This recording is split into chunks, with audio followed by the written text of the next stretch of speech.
I wanted to talk through with you guys about doing your critical inquiry questions for today.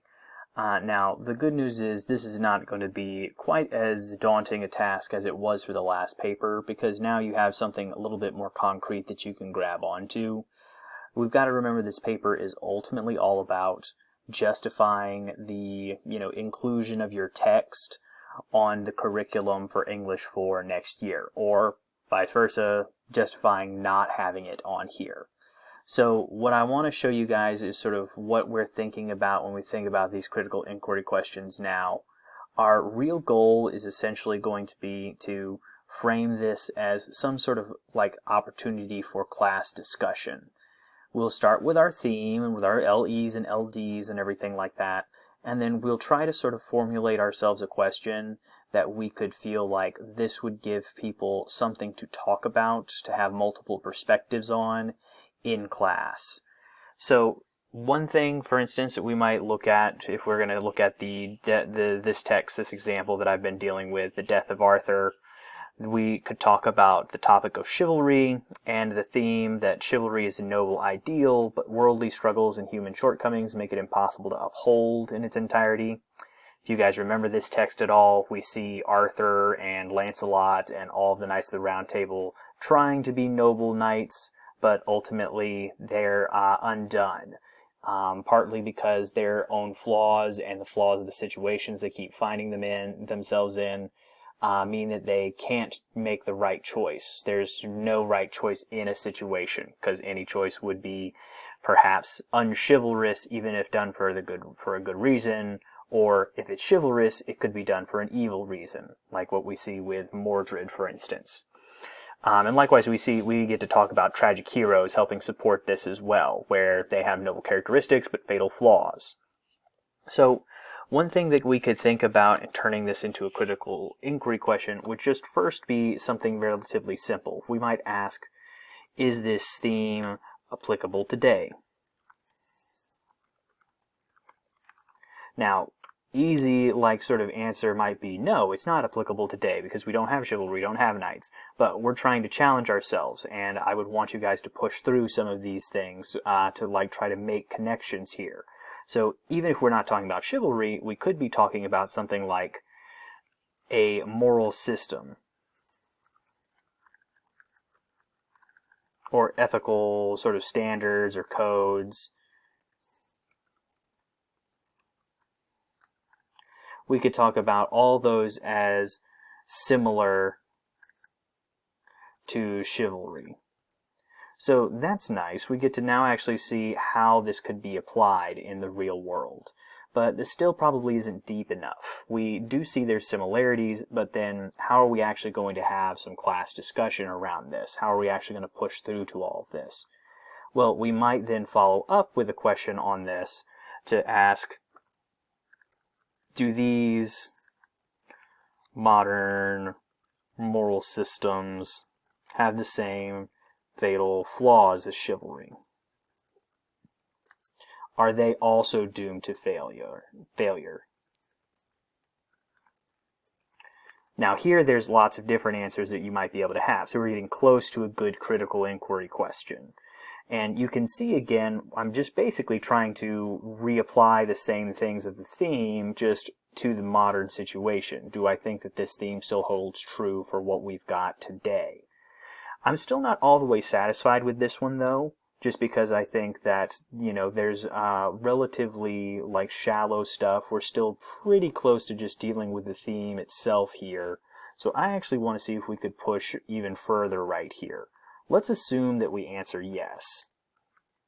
We might say that many of these systems have such flaws and are impossible to uphold.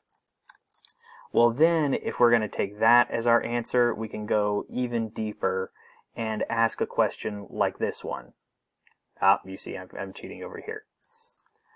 Basically, are these systems that are inevitably doomed worth trying to implement in the first place? This is a question that you can ask that I think is really good, both about the Arthur text and about the moral systems that we would have today. So, for instance, many of you guys who are Christians would probably argue that, your religious standard of morality, you are trying to be more and more Christ-like, and yet we know in Christian doctrine that we can't be. So, even though that effort is inevitably doomed, is it still worth trying to implement? The same thing would be said for these guys who are dealing with chivalry. Even though they knew they were doomed, they would never actually be able to live up to the ideals of chivalry. Was it still worthwhile for some reason? Could it still be worth it to even make the attempt? And there's lots of possible answers here. You could point at the Arthur text itself to say, well, in some ways, they did make England a better place temporarily, so that's good. You might also point at it and say, well, in the end, they end up destroying England super hard, so perhaps it's not worth it. There's lots of different things you'd be able to draw from the text here, and likewise you'd be able to draw from real modern life experience for this as well. You could think again about, sort of the moral systems that you know and that you have seen people try to live by and all of this. Okay, and so now I want to talk about another example right here. We can look at one of the summer reading texts that you guys did, A Day in the Life of Ivan Denisovich. So if you remember, this one is about Ivan's survival in the gulags of Soviet Russia.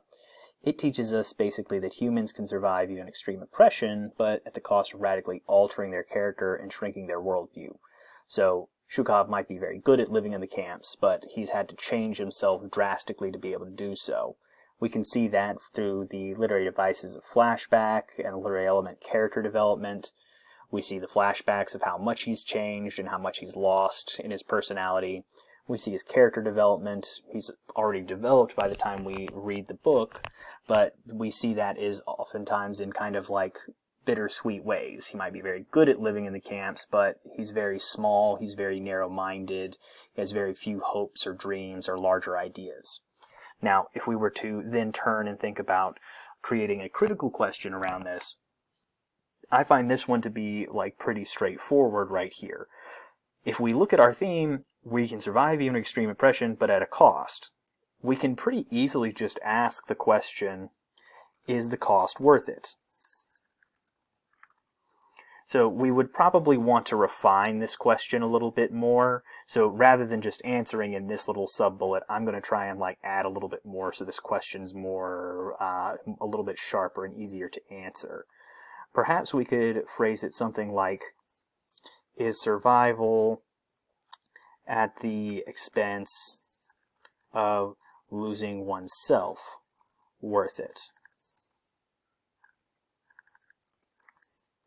That gives us a little bit more, and I might even have a follow-up question, as several people would probably suggest. Well, what are your other options? People would probably suggest something like taking a noble death, for instance. Would you rather die with your principles, die with your personality intact, or would you try to survive, try to resist through all of this?